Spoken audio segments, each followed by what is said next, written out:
What's going on, everybody? It's your man CJ, aka the High Value Nurse, on this side of YouTube, checking in once again, back with another video.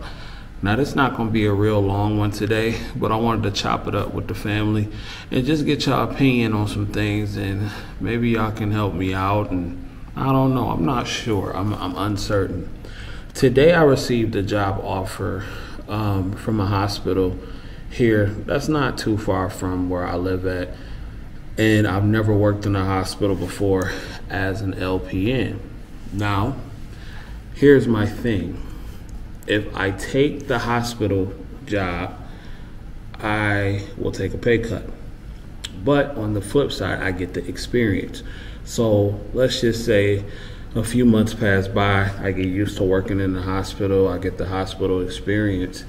Once I get that training in, if a good travel assignment comes along that requires hospital experience, then I can do that.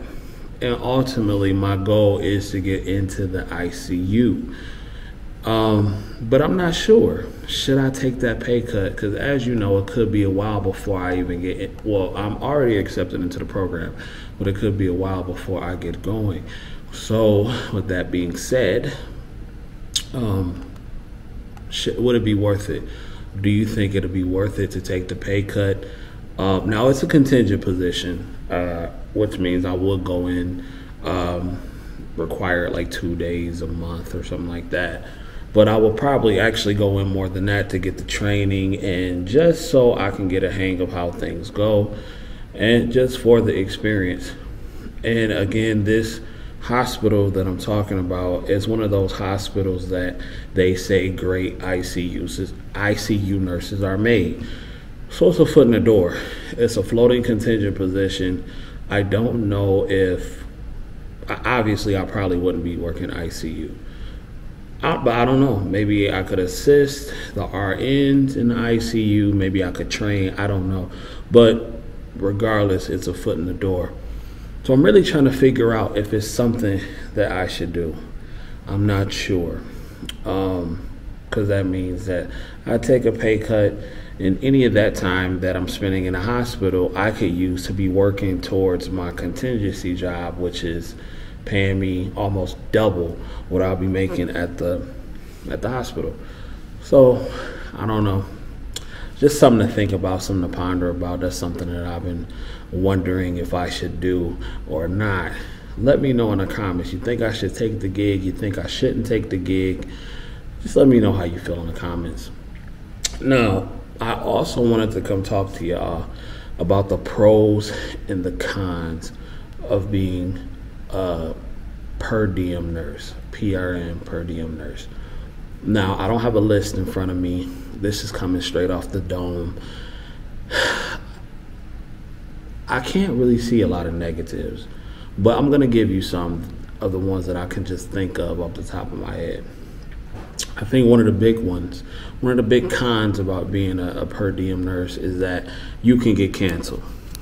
Now, sometimes, I don't know what y'all financial situation looking like, but sometimes y'all could be dependent on that money. I'm working that shift that particular week, and then they cancel you. Sometimes if they cancel you like 4 hours prior to your shift, then they don't have to give you any kind of pay. Now, some agencies will relocate you to a different place or give you a list of other facilities that are currently in need of LPNs, nurses, that need assistance. Sometimes they don't.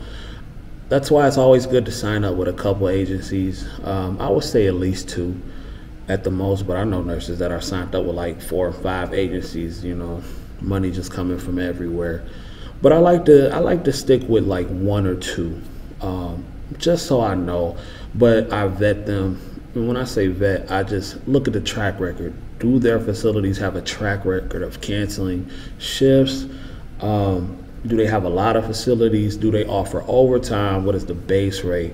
So that's one of the things that I look at when deciding what kind of facility what kind of agency I want to sign up for when it comes to PRN per diem. Now, one of the agencies that I'm with, they pay same day pay, But the con about that is they only have a limited amount of facilities. Now, these facilities are usually pretty good about, needing help and everything like that. So you don't really get canceled a lot. I think I've probably been canceled maybe twice out of the almost year I've been working for that particular facility while working my travel assignment.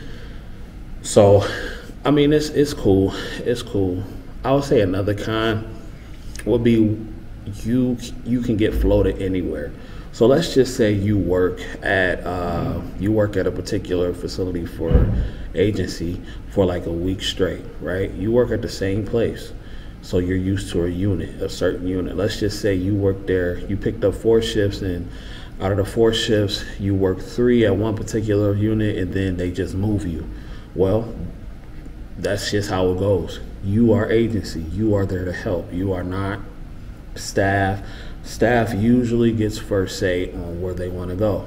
Now, if the staff is cool and everything like that, sometimes they'll let you stay. Like, I've really never had an issue. Well, actually, my travel assignment is the only place where I've ever seen, like, if you work somewhere consistently, like 2 days straight or 3 days straight, they'll move you to a different unit. That's crazy. But that's how I go sometimes. So just be flexible, be prepared to be moved. But that's another con about it, about being per diem. I would say that, let me see, is it any more? I would say that might be it. That may be like the only cons that I can think of, is that you may get canceled and they can float you at any time, even if you worked a shift the previous day. But let's get to the pros, ladies and gentlemen. Let's talk about them pros. You get to make your own schedule. You get to make your own schedule. You dig? Like, what other pro do you need other than that? But it's more. But the fact that you can make your own schedule, when I found out about that, I was just like, now we talking. You can make your own schedule, but then again, you also have to be disciplined. Now, when you have a staff job or you sign to a contract, you usually are going because you obligated to go. When you per diem, yeah, you obligated to go, but you really don't have to go.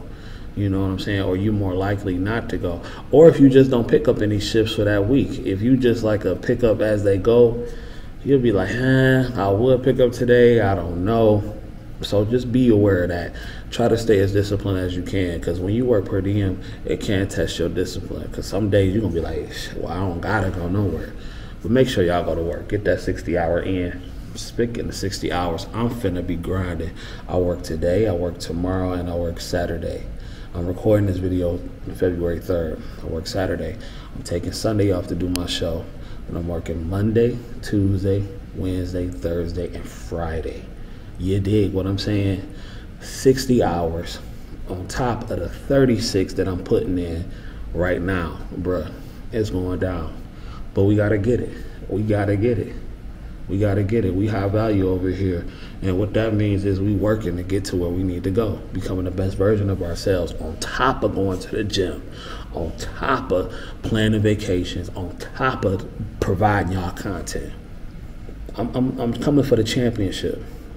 I'm coming for the championship. You dig what I'm saying? Another pound down since yesterday. I'm not coming to play with none of y'all. You dig what I'm saying? So, but yeah, so let me get back to the pros. Weekly pay. Now, I don't know why some of these staff places are hell-bent on paying bi-weekly. I can't do it. After getting paid once a week for a whole year, I can't. It's hard to go back. I can't go back. That's why I'm sticking with either a contract or agency for right now, because I've had weekly pay and I get daily pay. So it's just like I can't go back to getting bi-weekly pay. That's crazy. I can't do that. That's wild. You know what I'm saying? I don't know why they do that. I think all medical professionals should be paid once a week. The fact that they do this whole bi-weekly nonsense is crazy. So let me see, another pro. I think those are the two major pros. The pay. Oh, another pro. It's usually higher. The pay is usually higher than working staff. But here's the thing, but here's a con. You're not guaranteed to get those hours. Like if you work as staff, you are guaranteed those hours. If you not staff, if you PRN, you ain't guaranteed nothing. It's an as needed basis. You dig what I'm saying? So that's a con of it. So be aware of that when y'all getting into the game. But again, the demand right now, you probably not gonna get canceled. I get text messages literally all day long. People who need staff and they offering stat pay. So that's probably gonna be the least of your worries. And another thing, let me see if I can think of one more pro. So I said the rate is usually higher than staff, but the hours are not guaranteed. I think that's it, ladies and gentlemen. I think that's it. So those are the pros and the cons of being PRN, a per diem nurse. If you know any more, put them in the comments. Are you a per diem? Are you a staff nurse? Sometimes being a staff nurse is just better for your lifestyle. I know a lot of people with families, they can't be travel and they need that guaranteed. And that's cool. If that works for your lifestyle, then that works for you. But then again, you know, it's people like me with no kids who can up and go or want to go. That new millennial nurse that's ready to get up and get it. Want to go on a cruise every month and all that kind of stuff. This is the perfect fit for me. You dig what I'm saying? So I don't know, but let me know how y'all feel. Are y'all per diem? Y'all staff? Let me know. And until next time, oh, and please hit that like button, hit that subscribe button, hit that notification bell. We are close to 1,000 subscribers. Once we hit 1,000, I will show the subscriber count. I'll make it public, but I would like to reach another goal of 1,100 subscribers by the end of February. So y'all push this content, share this content. Make sure you're telling everybody and your mama about it. And until next time, boys and girls, I bid you adieu. Peace. You never was the plan, but I fell slowly. How I'm supposed to walk away when you the one that knows me? Always gotta be a secret, girl, that's what you told me. You quick to say what your man don't know. So how you jealous when I talk to these